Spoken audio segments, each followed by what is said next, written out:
Geophysicists have a theory that is strikingly similar to the events predicted by the Mayan alignment. This phenomenon is called pole shift, in which the entire mantle of the Earth would shift in a matter of days, perhaps hours, changing the position of the North and South Pole, causing worldwide disaster. Earthquakes would rock every continent. Massive tsunamis would inundate coastal cities. It would be the ultimate planetary catastrophe. Out in the woods, they're tracking the decline of hives. Researchers watching colonies disappear before their eyes. They're calling it colony collapse disorder, or CCD. Little fluffy clouds, little fluffy clouds.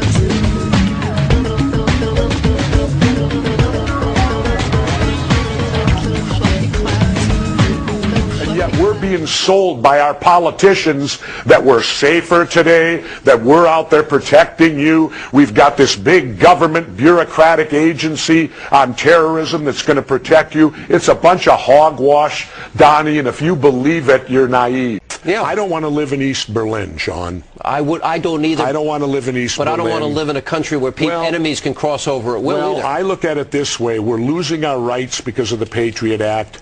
I would rather, and as I say in my book, and I'm so crass to say, give me liberty or give me death. I'm with you. I would rather take my chances with terrorism than to lose my individual rights, which are vanishing every day. Is this idea that you believe in 9/11 conspiracies, that you... Well, let me tell it to you this way.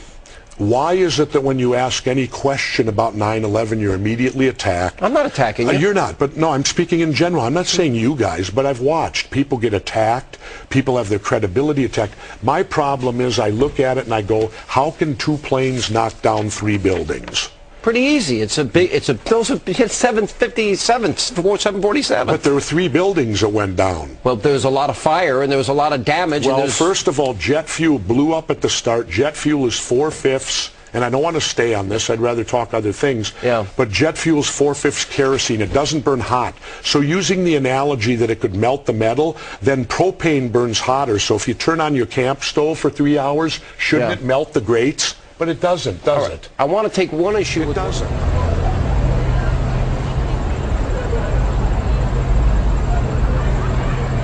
Noah's Ark, of sorts, for plant life, opens in the Arctic Circle today. The facility, dubbed the Doomsday Vault, will house samples of the world's most important seeds as an insurance policy for mankind.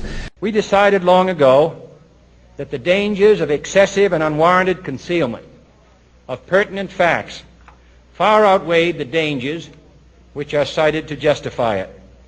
Even today, there is little value in opposing the threat of a closed society by imitating its arbitrary restrictions.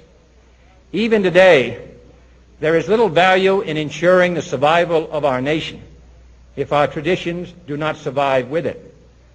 And there is very grave danger that an announced need for increased security will be seized upon by those anxious to expand its meaning to the very limits of official censorship and concealment. That I do not intend to permit to the extent that it's in my control.